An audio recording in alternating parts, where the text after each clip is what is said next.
L'Arenh, l'accès régulé à l'électricité nucléaire historique qui a été mis en place en 2010, arrive à son terme à la fin de l'année. Quel regard portez-vous sur ce mécanisme? A-t-il permis de créer de la concurrence? L'Arenh a été créée pour permettre aux alternatifs de pouvoir gagner des parts de marché. Le point de départ, c'est que l'EDF, l'opérateur historique, disposait d'un atout maître, un nucléaire relativement amorti. Les alternatifs à l'époque n'avaient comme solution que les centrales à gaz. Comme le prix du gaz était élevé, les alternatifs ne pouvaient pas concurrencer EDF. Donc, la Commission européenne a menacé la France de demander qu'une partie de la capacité nucléaire soit vendue à des concurrents. Donc, pour permettre aux alternatifs de gagner des parts de marché, l'idée a été qu'une partie du nucléaire d'EDF pouvait être vendue à ces alternatifs sur la base du prix de revient de l'époque. Donc, vous allez me dire, quelle est la légitimité? Parce que beaucoup de gens disent que c'est un système discutable, mais la légitimité était la suivante, et on l'oublie souvent, c'est que tous les Français avaient participé au financement du nucléaire historique par leurs tarifs. Donc, ils étaient légitimes à profiter de cette électricité nucléaire jusqu'au moment où le parc historique serait amorti. Grosso modo, c'est fin 2025, d'après les calculs de la commission Chamsor. Donc, la légitimité, c'est que le consommateur reste encore un client d'EDF ou qu'il soit un client des alternatifs, il a une légitimité à profiter de ce nucléaire.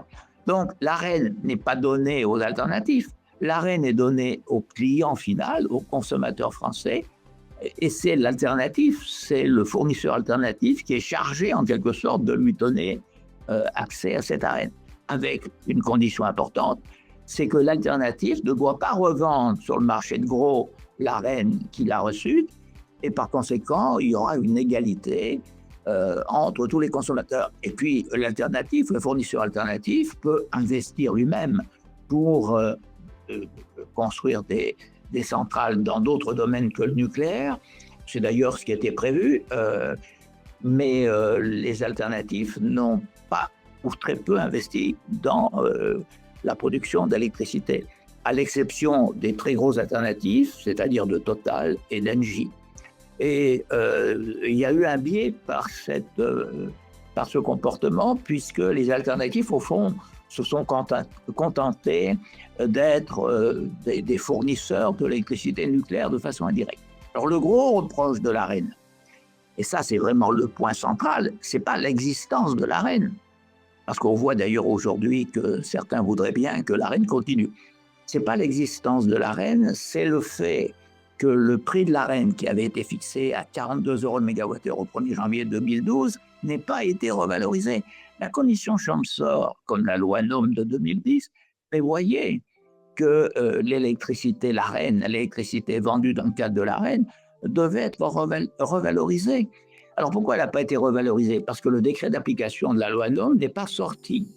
Mais on ne devait pas rester à 42 € jusqu'en 2025, ce qui est le cas aujourd'hui. Et donc, la commission de régulation l'a reconnu, puisqu'en 2023, la commission de régulation a dit le prix de revient du nucléaire historique, c'est de l'ordre de 60 € le mégawattheure.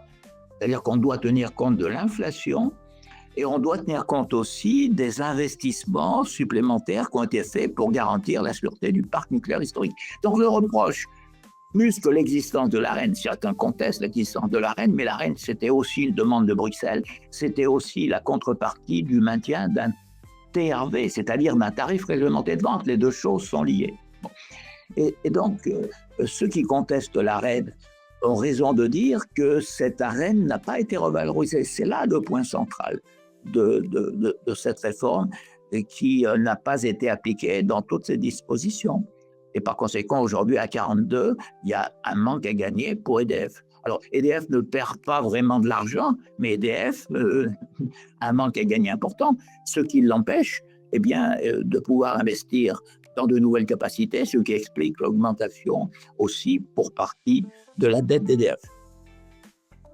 L'accord post-Arenh entre EDF et l'État stipule que le prix de l'électricité nucléaire sera fixé à un prix moyen de 70 € par mégawattheure, avec un plafond à 110 € par mégawattheure. Qu'en pensez-vous? Plusieurs solutions étaient possibles à la fin de l'ARENH. Certains voulaient qu'on continue à maintenir l'ARENH. Logiquement, c'est non, parce que la commission Champsaur avait bien dit que fin 2025, le nucléaire historique était grosso modo amorti. Donc l'ARENH n'a pas vocation à financer le nouveau nucléaire. Ça, c'est très important. C'est ce que disait d'ailleurs la loi. Alors, fin 2025, certains ont demandé qu'on prolonge un système proche de l'ARENH. D'autres ont souhaité qu'on mette en place des garde-fous sur le marché de gros, parce que la volatilité du prix de gros, qui peut d'ailleurs à un certain moment s'envoler, ce qui a été le cas en 2022, cette volatilité est préjudiciable au consommateur final qui, je dirais, demande un peu de stabilité des prix. Il y avait une solution qui paraissait bonne pour tout le monde, c'était les contrats pour différence. Les contrats pour différence, ça veut dire que EDF vend son électricité nucléaire au prix de gros, sur le marché de gros, mais il existe un seuil au-delà duquel, si le prix est plus rémunérateur que ce seuil, que ce prix de référence, eh bien EDF reverse la différence à l'État qui rétrocède ce prélèvement au consommateur final. Si à l'inverse, le prix de gros est inférieur au prix de référence, à ce moment-là, l'État apporte le complément de rémunération à EDF, ce qui paraît logique. Donc c'est un système réversible, c'était un bon système. Personnellement, je pense que c'était un bon système. Pendant longtemps, la Commission européenne ne voulait pas entendre parler de contrats pour différence pour le nucléaire historique. La Commission acceptait les contrats pour différence pour le nouveau nucléaire, mais pas pour le nucléaire historique.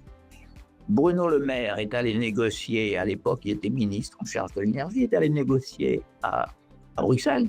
Et donc il est revenu en disant nous avons obtenu que même pour le nucléaire historique, des contrats pour différence soient possibles.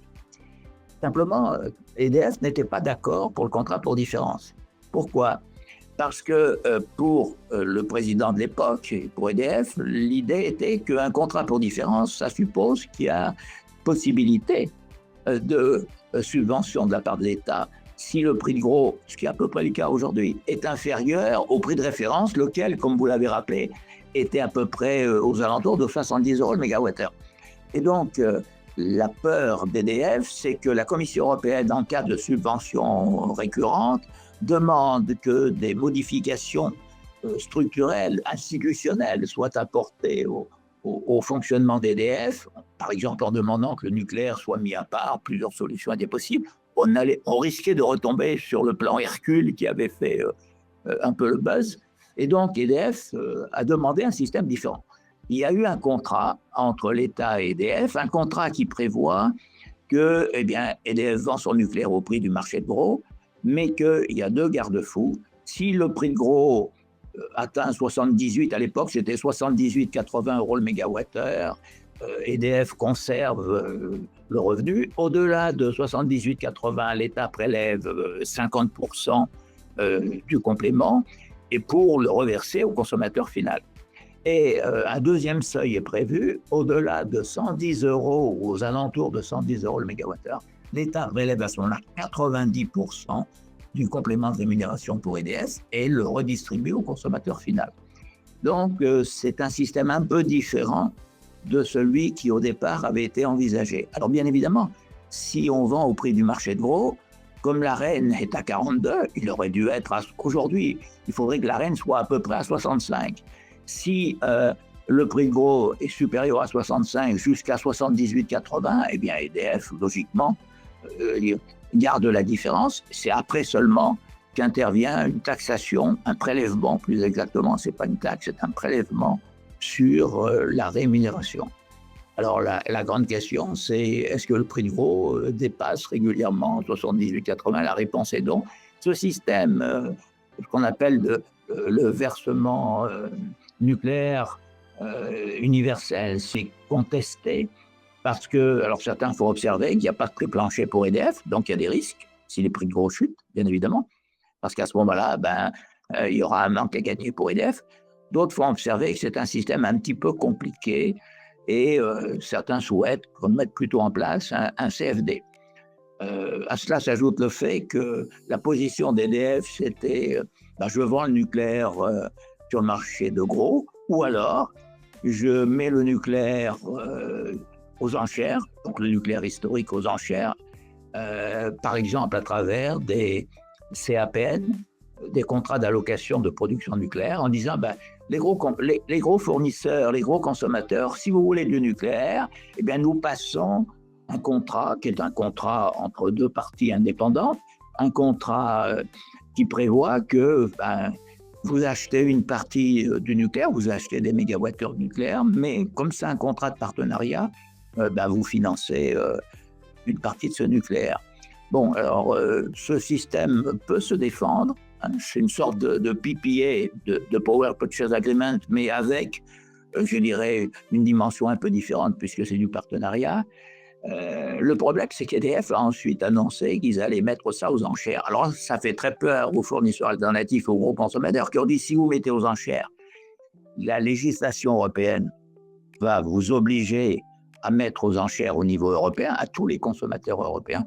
Et donc, la mise aux enchères va conduire inexorablement à une augmentation du prix d'équilibre, parce qu'il y aura beaucoup de personnes, beaucoup d'entreprises ou de fournisseurs qui voudront participer à ces enchères. Donc, il y a un risque d'augmentation du prix sur les enchères.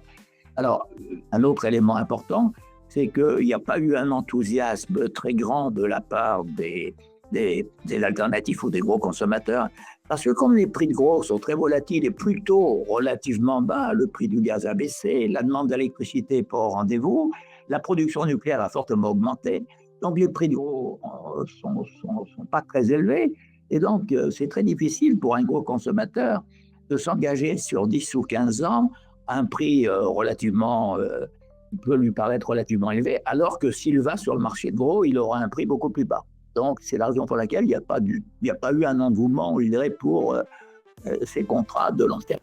Pour les consommateurs finaux, quel est le dispositif le plus intéressant, l'Arenh ou l'accord signé entre EDF et l'État ? Je pense que les gros consommateurs étaient très satisfaits d'un Arenh, surtout d'un Arenh sous-évalué, bien évidemment. Donc là, mécaniquement, l'Arenh est à 42. Si le prix gros est en moyenne supérieur à 42 et qu'EDF vend sur le marché de gros, ce sera supérieur. Le petit consommateur va devoir payer le coût moyen observé sur le marché de gros. Parce que l'avantage de l'Arenh, c'est, je regarde les chiffres pour 2024-2025, dans le TRV, au niveau du coût de fourniture, vous avez à peu près 50% d'Arenh à 42 € le mégawattheure et 50% sur la base du prix de gros. Une moyenne qui était lissée sur les 2 dernières années. Donc maintenant, vous aurez 100% de prime sur la base de la moyenne. Alors, est-ce que ce sera la moyenne lissée sur 2 ans, sur 1 an ? Ça ne peut pas être le prix à court terme, au jour le jour. Ça n'aurait pas de sens, ce serait trop compliqué de fixer un TRV qui soit aussi variable et aussi volatile. Par conséquent, on fera une moyenne des prix de gros. Alors, si le prix de gros n'augmente pas trop, eh bien, l'augmentation pour le consommateur ne sera pas trop forte. Si le prix gros se met à s'envoler, ce qui n'est pas le cas à l'heure actuelle, les prévisions ne sont pas des prévisions de forte augmentation, le consommateur final ne sera pas, si ça n'augmente pas trop, le consommateur final ne sera pas trop impacté. Mais je fais une observation importante, c'est que le risque d'augmentation du TRV est lié beaucoup au TURP, c'est-à-dire au tarif d'accès au réseau. Parce que ce qui est prévu, c'est qu'on va beaucoup investir dans les réseaux, à la fois pour accorder les renouvelables, en particulier le solaire. Ça coûte cher parce qu'au niveau de la distribution, il faut raccorder une multiplicité de petits producteurs et il faut développer les interconnexions. C'est ce que souhaite la Commission européenne. Et si vous regardez ce que RTE et Enedis ont annoncé, à l'horizon 2040, ça dépasse les 200 milliards d'euros. C'est énorme. Donc, si vous voulez, le risque d'augmentation, il est au niveau du tarif régulé cette fois, parce que le TURP, ça ne se négocie pas.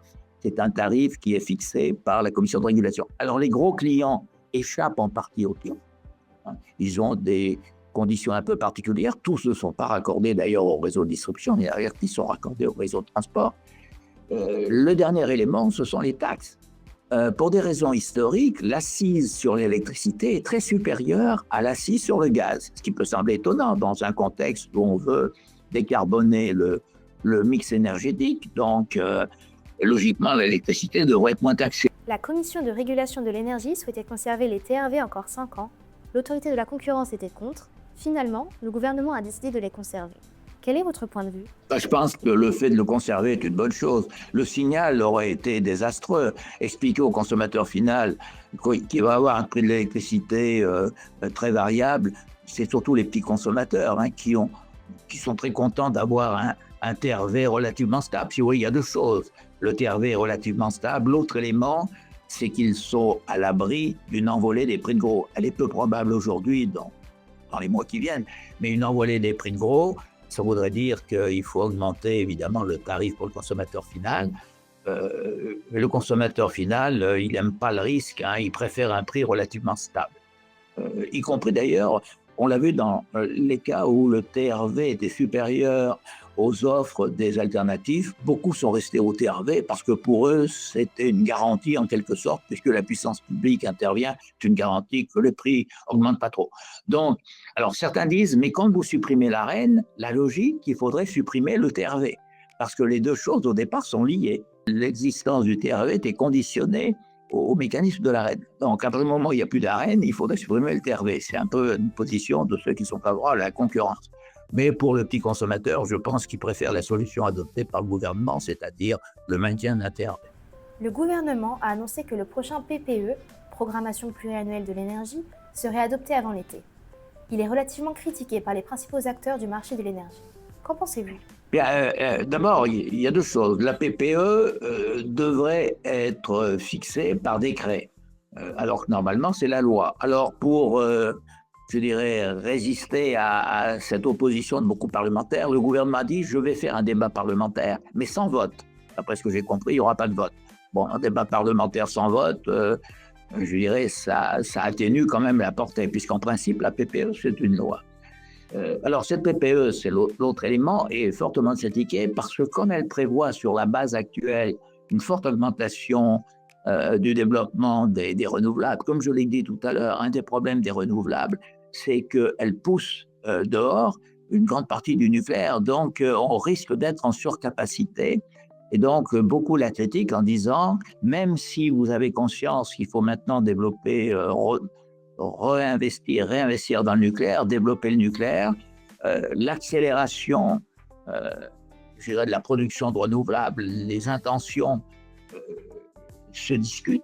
Pour deux raisons. D'abord, parce qu'en effet, ça pousse le nucléaire dehors, un effet d'éviction. Et deuxièmement, parce que les hypothèses de départ, qui étaient les hypothèses de RTE, prévoyaient une très forte augmentation de la consommation d'électricité. Or, cette augmentation de la consommation d'électricité n'est pas au rendez-vous, à la fois parce que les taux de croissance économique sont relativement faibles, mais aussi parce que la substitution d'électricité aux usages thermiques ne se fait pas au rythme qu'avait prévu RTE, qu'on avait prévu dans l'ancienne PPE, puisque on voit que la pénétration du véhicule électrique est moindre que ce qu'on avait prévu, et que c'est vrai d'ailleurs dans l'industrie et dans le secteur tertiaire. Pensez-vous que la politique énergétique française est sur la bonne voie pour atteindre ses objectifs de neutralité carbone en 2050? Je pense qu'on n'atteindra pas zéro émission de CO2 en 2050. On n'en prend pas tellement le chemin, même si on peut stocker une partie du CO2, la neutralité carbone en 2050, même si on maintient officiellement cet objectif, il est extrêmement ambitieux et à mon avis, pour l'instant, la trajectoire n'est pas la bonne. En revanche, ce qui est une bonne chose dans la stratégie actuelle, c'est le développement réaffirmé du nucléaire. Il faut investir dans le nucléaire, mais on procrastine beaucoup. C'est-à-dire que pour l'instant, on parle beaucoup d'augmenter la part du nucléaire, mais dans la consommation d'énergie totale, et même dans la consommation d'électricité, puisque la part du nucléaire a baissé par rapport à ce qu'elle était. On était à 75, on est plutôt proche de 69 aujourd'hui. Et donc ça, c'est une bonne chose, mais il faut se dépêcher de relancer parce qu'il faut un certain délai pour construire des centrales nucléaires. Il faut déjà prendre la décision, je dirais, du design de ce nouveau nucléaire, du coût du nouveau nucléaire et des modalités de financement de ce nouveau nucléaire. Et pour l'instant, la feuille de route n'est pas très précise. Et donc, on voit qu'on repousse le début du raccordement des nouvelles centrales au réseau. Et ça, c'est pas sûrement un bon signe. Alors, le seul bémol qu'on pourrait apporter, c'est qu'on sait que le parc historique peut être prolongé au moins jusqu'à 60 ans, même si la décision officielle n'est pas prise. Et certains pensent qu'on pourrait même aller au-delà de 60 ans, à condition évidemment de faire des investissements pour justifier le prolongement ou la prolongation du fonctionnement de ce parc. Il faut bien voir que quand on prolonge un parc, il y a des investissements parce que les règles de sûreté évoluent au fil du temps. Aujourd'hui, on applique au nucléaire historique des règles de sûreté qui sont les règles actuelles. Elles sont un peu différentes de ce qu'étaient les règles de sûreté au moment de la construction du parc dans les années 70. Le marché de l'énergie s'est ouvert à la concurrence en 2007 pour les particuliers. 18 ans après, quel état des lieux faites-vous aujourd'hui de cette libéralisation ? Je dirais c'est un demi-succès ou un demi-échec. Quel est l'objectif de la libéralisation? C'est de faire de la concurrence. La concurrence a du bon, mais les marges de manœuvre dans la concurrence électrique sont faibles. C'est la grande différence, par exemple, entre un produit quelconque et l'électricité. Dans le prix de l'électricité, que ce soit un TRV ou de l'électricité vendue par un fournisseur alternatif, la marge de manœuvre est très faible, puisque les taxes sont fixées par l'État, le coût des réseaux est fixé par la commission de régulation, et ensuite, le prix de gros, tout le monde doit appliquer le prix de gros. Alors, soit tout le monde a un peu d'arène, soit tout le monde paye au prix de gros, soit tout le monde paye que sur la base du prix de gros. Mais le prix de gros, il s'impose à tous. Alors, c'est sur la marge commerciale que se fait la différence, ou sur les services annexes qui peuvent être rendus. Ça, c'est la première observation. Ce n'est pas le cas pour d'autres produits sur d'autres marchés. Alors, certains disaient qu'il y aura du progrès technique. Oui, mais le progrès technique, je dirais, il est difficile à faire parce que les centrales peuvent produire un peu plus, pas via des investissements, mais la marge de manœuvre, là aussi, est faible. Et puis, en plus, il y a un élément qu'il faut prendre en compte, c'est que le consommateur final, il aime bien des prix relativement stables. Donc, le gros reproche qu'on peut faire à la libéralisation, c'est la volatilité des prix de gros. Vous avez à certains moments, notamment entre 11h et 16h, vous avez aujourd'hui des prix sur le marché de gros qui sont nuls ou négatifs. Donc, si vous voulez, c'est bien la preuve que pour l'électricité, un marché de concurrence pure et parfaite avec des prix fixés heure par heure, c'est discutable. L'électricité ne se stocke pas. Les autres produits se stockent. Donc, si on avait une marge de manœuvre au niveau du stockage, alors on l'aura peut-être demain, mais si on avait une marge de manœuvre au niveau d'un stockage massif, on pourrait stocker quand on a trop d'électricité, déstocker quand on n'en a pas assez. Mais comme on ne peut pas stocker, eh bien, le prix suit évidemment les variations entre le niveau de la demande et le niveau de l'offre. C'est là qu'est le problème principal et on ne l'a pas vu quand on a mis en place ce système. C'est la raison pour laquelle, moi, je pense qu'on aurait dû retenir la solution que la France avait proposée au début de la libéralisation, c'est-à-dire un système d'acheteurs uniques. On met en concurrence les producteurs. Là, en effet, chacun peut produire avec une technologie plus ou moins performante, mais il y a un gestionnaire qui peut être le gestionnaire du réseau, par exemple, ça pourrait être le rôle de RTE, qui passe des contrats avec les producteurs qui nous paraissent les plus compétitifs. Et donc, le consommateur en profite. Cette ouverture à la concurrence a-t-elle été bénéfique pour les consommateurs d'une part et puis pour les entreprises d'autre part ? Si on regarde la situation française, si vous voulez, on avait un système qui fonctionnait bien avant la libéralisation. Et donc, beaucoup ont dit quel va être l'intérêt de la libéralisation. Au départ, quand vous ouvrez à la concurrence, votre hypothèse, c'est que la concurrence va faire baisser les coûts. Or, comme je l'ai dit, comme l'essentiel des coûts, ce sont des coûts régulés qui s'imposent à tous, la marge de manœuvre est relativement faible. Donc, le consommateur, il a eu le sentiment qu'il pouvait en effet négocier, mais sa marge de négociation est faible. Et dans le cas français, on avait un système performant, et donc cette libéralisation, elle n'a pas apporté grand-chose. D'autant que ce que demande le consommateur industriel, comme le consommateur domestique, c'est un prix relativement stable. Pour un industriel, il faut une certaine stabilité sur le long terme. C'est très difficile pour un industriel d'avoir une volatilité aussi forte. Alors vous allez me dire, mais avec le pétrole, c'est pareil. Oui, mais regardez la volatilité du pétrole par rapport à la volatilité de l'électricité. L'électricité, c'est le produit le plus volatile en termes de prix qu'on puisse trouver. Les prix gros sont négatifs jusqu'à moins 500 euros le mégawattheure. Ils peuvent monter jusqu'à 1000, voire 2000 ou plus euros le mégawattheure. C'est un produit extrêmement volatile. Et ça tient à une caractéristique physique qui est le non-stockage possible de cette électricité.